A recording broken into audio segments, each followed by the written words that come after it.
মুক্তাগাছা উপজেলা ক্ষুদ্র ব্যবসায়ী সমিতি কর্তৃক আয়োজিত আজকের এই মত বিনিময় সভার সম্মানিত সভাপতি, উপস্থিত বিএনপি নেতৃবৃন্দ এবং আমার ব্যবসায়ী ভাইরা, সকলকে সালাম। আসসালামু আলাইকুম ওয়া রাহমাতুল্লাহি ওয়া বারাকাতুহু। কয়েকদিন আগে আপনাদের পুরা বাজার ঘুরে সবার সাথে হাত মিলাই দিয়েছি, মনে আছে? সবাই ভালো আছেন? আপনাদের এখানে যারা রুমের ভিতরে বসে আছেন তাদের মনে হয় বেশিরভাগ লোকের সাথে আমার দীর্ঘদিনের সম্পর্ক, চেহারা মিলাই দেখতেছি, দীর্ঘদিনের সম্পর্ক।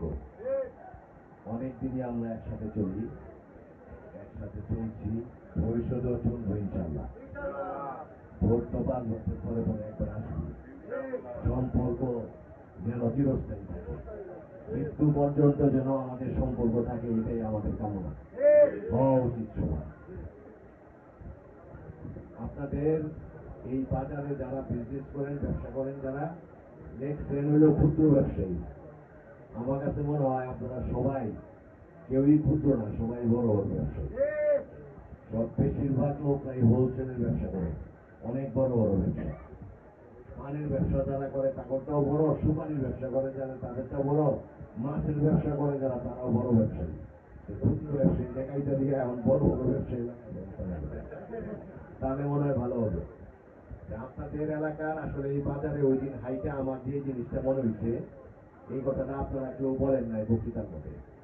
আমার কাছে যে জিনিসটা মনে হয়েছে যে এটা আরো চেষ্টা করলে, আপনারাই চেষ্টা করলে পারবেন, সবাই বড় ব্যবসায়ী, চেষ্টা করলেই পারবেন এই জায়গাটাকে আর একটু পরিষ্কার পরিচ্ছন্ন, আরো যারা বাজার করতে আসে তাদের জন্য আরো কমফোর্টেবল, আরো একটু সুন্দর করা যায়।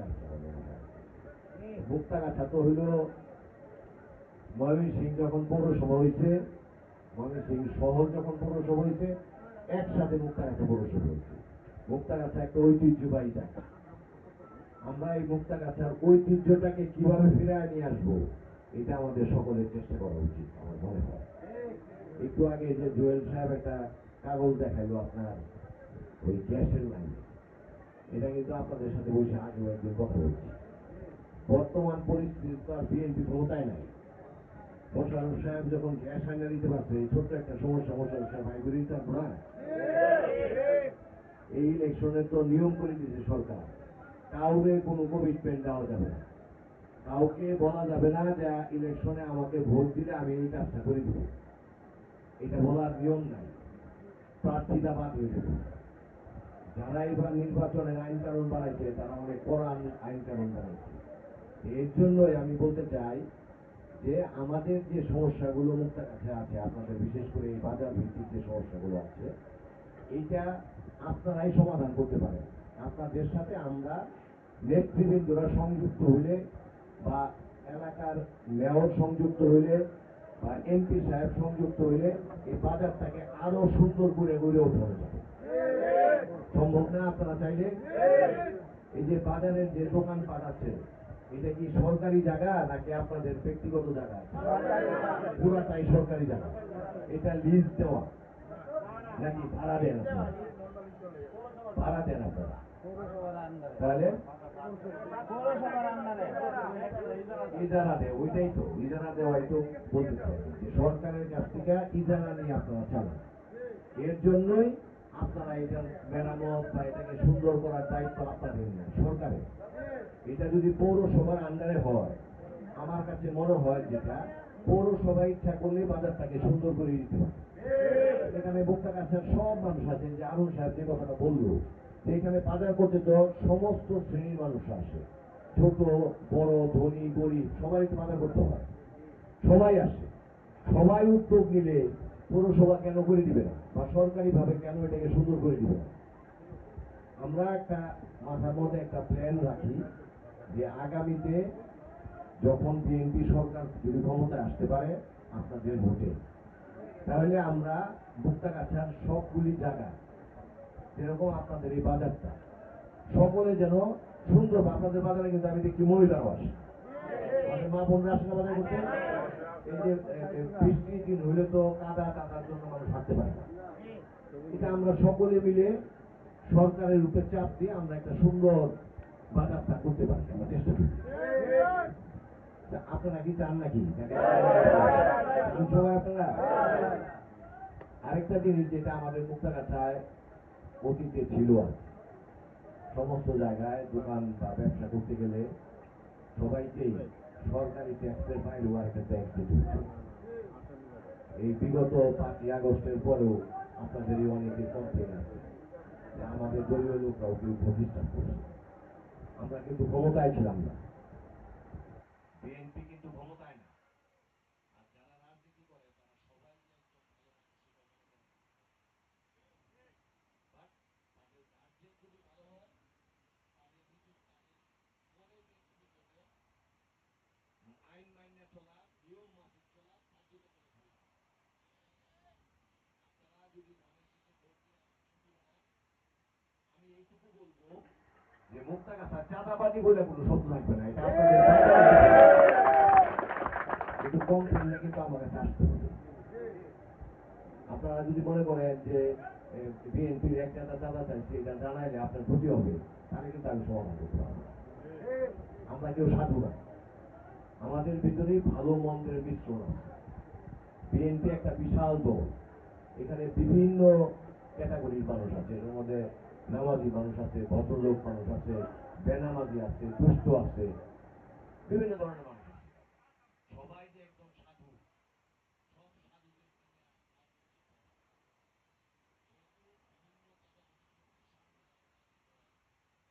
যারা ব্যবসায়ী, আপনাদের সমিতি আছে, কেউ যদি ব্যক্তিগত সমিতির মাধ্যমে আমরা যদি অ্যাকশন না নিই, তারপরে অ্যাকশন না নেওয়ার কি কোনো কারণ আছে? মোশাররফ সাহেবের সময় কি এসব চাঁদাবাজি ছিল মুক্তাগাছা? আমরা মোশাররফ সাহেবের ভাই, আমি আমার তো অত বুদ্ধি কাটানোর দরকার নাই। মুক্তাগাছার উন্নয়নের জন্য মোশাররফ সাহেব কি কি করছে এটা হিসাব করতে হবে। মোশাররফ সাহেব মসজিদ মাদ্রাসার উন্নয়ন কিভাবে করছে, মোশাররফ সাহেব রাস্তাঘাট কিভাবে করছে। আমি যতটুকু মোশাররফ সাহেব পৌরসভার ভিতরে মসজিদ সরকারি লিস্ট আছে, এই পৌরসভায় কয়টা মসজিদ।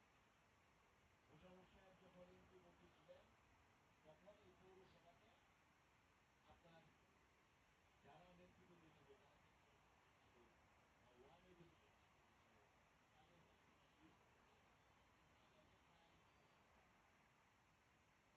আগে দেওয়া দরকার, খুব তার অবস্থা জরাজীর্ণ। উনি শুধুমাত্র এইটুকু ফলো করে সব মসজিদ